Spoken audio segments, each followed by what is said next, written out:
Արամապերը կանգնած էր պատշգամբում և նայում էր հեռվում երևացող Արարատին։ Նրա ձեռքերը, որոնք տարիների ծանր աշխատանքից կոշտացել էին ու ճաքճքել, հիմա դողում էին ոչ թե ծերությունից, այլ այն անորոշությունից, որը կախված էր օդում։ Այդ օրը նրա տանը տարօրինակ լռություն էր տիրում։ Որդին, Կարենը և հարսը Անին առավոտից շշուկով էին խոսում, իսկ երբ Արամը սենյակ էր մտնում, նրանք անմիջապես լռում էին։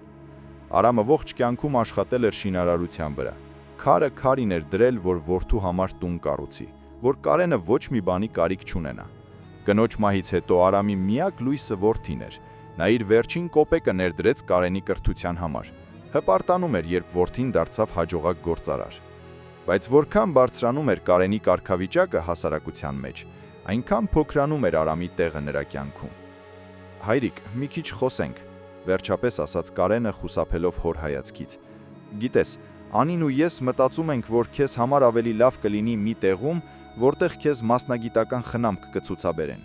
Մենք շատ զբաղված ենք, տանը չենք լինում, դու մենակ ես մնում, ձանձրանում ես»։ Արամի սիրտը մի պահ կանգ առավ։ Նա լավ գիտեր այդ մի տեղը։ Դա քաղաքի ծայրամասում գտնվող ծերանոցն էր։ Նա չբողոքեց, չբարկացավ, միայն հարցրեց.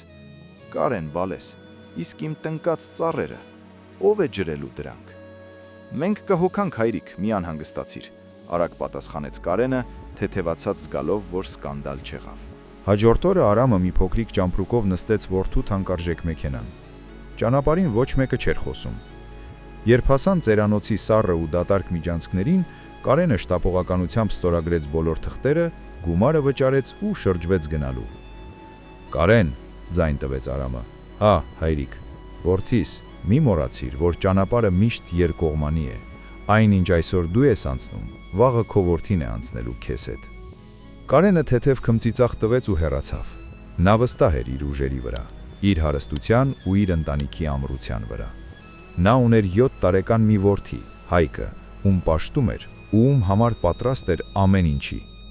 Անցան ամիսներ։ Կարենը հազվադեպ էր այցելում հորը։ Սկզբում զանգում էր շաբաթը մեկ, հետո ամիսը մեկ, իսկ հետո ընդհանրապես դադարեց։ Նրա կյանքը վերելք էր ապրում, նոր պայմանագրեր, նոր տուն, շքեղություն, բայց ճակատագիրը սկսեց իր դասը տալ հենց այն ժամանակ, երբ նա ամենաքիչն էր սպասում։ Մի օր Կարենը տուն եկավ ու տեսավ Հայկին, իր փոքրիկ որդուն, որը հատակին նստած ինչ-որ բան էր նկարում։ «Ինչ ես անում, տղաս», հարցրեց Կարենը գրկելով որդուն։ «Հայրիկ, ես մեծ տուն եմ նկարում, բայց տես, այս անկյունում մի փոքրիկ սենյակ կա, առանձին մուտքով»։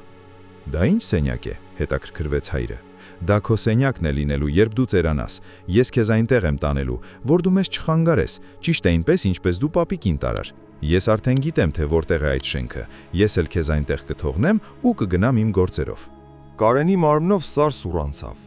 Որդու անմեղ ձայնը հնչում էր որպես դատավճիռ, բայց դա դեռ սկիզբն էր։ Կարճ ժամանակ անց Կարենի բիզնեսը սկսեց փլուզվել։ Գործընկերները դավաճանեցին նրան, բանկերը սկսեցին արգրավել գույքը։ Ընդամենը մի քանի ամսվա ընթացքում նա կորցրեց այն ամենը, ինչի համար զոհաբերել էր հորը։ Անին, տեսնելով, որ հարստությունը չկա, որոշեց բաժանվել ու տանել Հայկին իր հետ, Կարենին թողնելով միայնակ ու կոտրված։ Մի անձրևոտ երեկո Կարենը, չունենալով ոչ մի տեղ գնալու, հայտնվեց հոր տան դռան առաջ, որը դեռ չէր հասցրել վաճառել, բայց որտեղ վաղուց ոչ ոք չէր ապրում։ Տունը սառն էր, լքված, իսկ այգու ծառերը չորացել էին։ Նա հիշեց հոր խոսքերը. «Ով է ջրելու իմ ծառերը»։ Նա հասկացավ, որ կորցրել է ամենակարևորը՝ հենարանը։ Կարենը վազեց ծերանոց։ Նա ուզում էր ներողություն խնդրել, ուզում էր հորը տուն բերել թեկուզ աղքատության մեջ, բայց միասին։ Սակայն երբ հասավ այնտեղ, նրան սպասում էր ամենասարսափելի լուրը։ «Ձեր հայրը վախճանվել է երեկ գիշեր», ասաց բուժքույրը սառը հայացքով նայելով Կարենին։ Նա մինչև վերջին պահը նայում էր դռանը։ Նա ոչինչ չէր ասում, միայն իր ձեռքում սեղմած էր պահում ձեր մանկության լուսանկարը։ Կարենը փլվեց հիվանդանոցի հատակին։ Նա սկսեց բարձր ձայնով հեկեկալ, բայց միջանցքներում միայն նրա սեփական լացի արձագանքն են լսվում։ Ոչ ոք չեկավ նրան մխիթարելու։ Նա մնացել էր բոլորովին մենակ, հենց այնպես, ինչպես թողել էր հորը։ Բայց ամենացավալի հարվածը դեռ առջևում էր։ Մի քանի օր անց, երբ նա հավաքում էր հոր իրերը ծերանոցի փոքրիկ պահարանից, նա գտավ մի ծրար։ Ծրարի մեջ մի նոտարական փաստաթուղթ էր եւ մի նամակ։ Նամակում գրված էր. Իմ թանկագին որդի, ես գիտեի, որ քո գործերը վատ են գնում։ Ես լսում էի նորությունները, ես զգում էի քո տագնապը դեռ այն օրը, երբ դու ինձ այստեղ բերեցիր։ Դու կարծում էիր, թե ես չեմ հասկանում, որ դու ինձ այստեղ բերեցիր ոչ թե խնամքի համար, այլ որովհետև ամաչում էիր քո ձախողումներից իմ առաջ։ Ես այս տունը, որը դու ուզում էիր վաճառել, վաղուց ապահովագրել էի եւ գաղտնի խնայողություններ ունեի, որոնք կուտակել էի տարիներով քեզ համար։ Այս թղթով ես ամեն ինչ փոխանցում եմ քեզ։ Վերադարձիր տուն, որդիս, խնամիր ծառերը։ Ես քեզ ներել եմ դեռ այն վայրկյանին, երբ դու մեքենայի դուռը փակեցիր ու հեռացար։ Ծնողի սիրտը չի կարող ատել։ Կարենը կարդում էր ու զգում, թե ինչպես է իր հոգին մասնատվում։ Նա ստացել էր ամեն ինչ՝ տունը, գումարը, ապագան, բայց կորցրել էր միակ մարդուն, ով սիրում էր իրեն անշահախնդիր։ Նա հասկացավ, որ ճակատագրի ամենասարսափելի դասը ոչ թե պատիժն է, այլ այն անսահման ներողամտությունը, որին դու արժանի չես։ Այսօր Կարենն ապրում է այդ նույն տանը։ Նա ամեն օր ջրում է հոր տնկած ծառերը։ Նա սպասում է, որ մի օր Հայկը կգա իր մոտ։